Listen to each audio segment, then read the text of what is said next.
Good afternoon, everyone. My name is Crispian from Wellington City Council. I am proud and honored to be here today. This is our project, making Wellington accessible.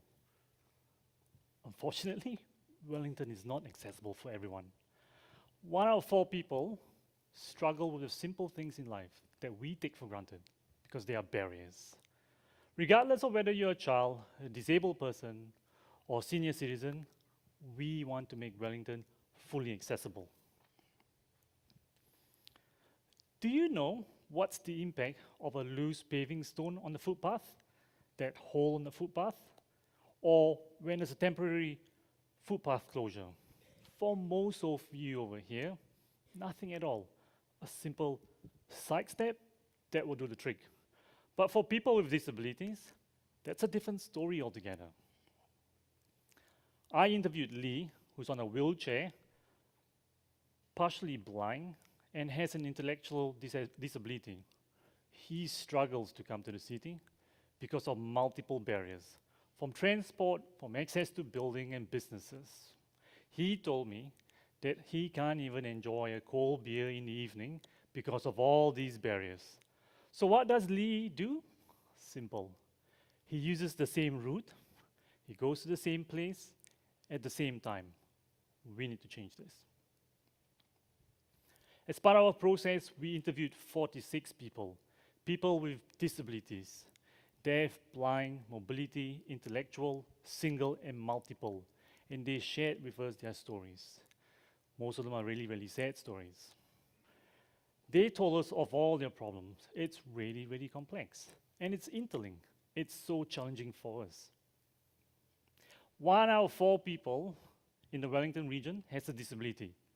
Visible, invisible, single, and multiple. They struggle with these barriers. People that we don't see and we don't hear. People who we sidestep from time to time. Their problems have a big impact on 1/4 of the population in the Wellington region. This work is important because it provides them equal rights and equal access to the city. Our solution is an integrated solution, what we call the accessibility space, a space or street within the city where we want to open it up, make it fully accessible and inclusive. Remember Lee? The same place, the same route, at the same time? The accessibility space will remove these barriers. It's about freedom of choice. It gives him the opportunity of when he wants to go, what he wants to do, where he wants to go. We want to redevelop the street and work with local businesses to make it fully accessible. This place or this template will be our future development across other developments in the city to raise awareness on accessibility, where people can feel a sense of belonging and ownership. When we first started on this project, the focus was on the problems on disabilities. But then we realized that the accessibility space is for everyone. For little children, your grandmothers, your grandfathers, parents with prams, pregnant mothers. How are we going to do it? We are going to form a working group of champions in the council who will drive this. In the next 3 months, they will find a street and location within the existing work program. And they want to work with businesses to co-host events to raise awareness. And within 9 months, we want to engage back with the community and businesses. 1 year from today, we will have something to be proud of, the accessibility space. We have worked tirelessly with the council, working with different units, having conversations with the mayor and the councillors. They are fully supportive of our work. They told us they are eager. When can we start? That is the question. We have been on a journey with people and the community. We have workshopped with them. They told us all their problems. We validated the solutions. And they told us in our workshop with them that they will use this space because they know for a fact that the accessibility space will raise awareness. That it's all about us as a family. We've engaged with iconic businesses. Businesses that are already doing it. They've thought about it. They employ people who are disabled in their service and their product. They care about what they are doing. It's in their root, it's in their DNA. These 3 businesses, they've agreed to work with us. This is really exciting.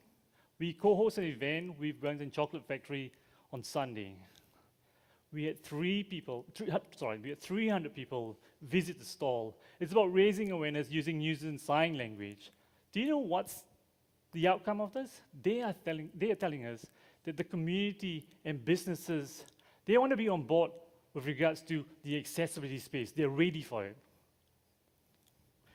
This is our team.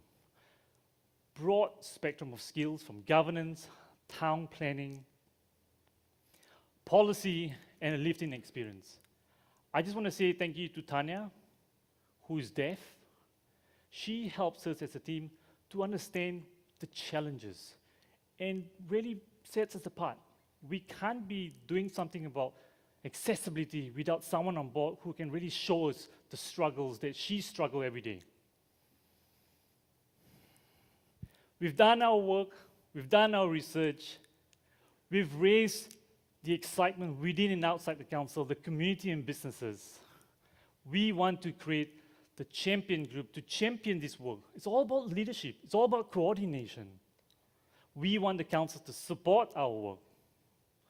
The accessibility space will future-proof the city to make the city more accessible and inclusive. Interpreter, I'm going to switch off my voice. Through this process, it has changed me. I have learned to communicate using New Zealand Sign Language. And we understand the problem. So we want to make Wellington accessible and remove the barriers for all of us. Thank you.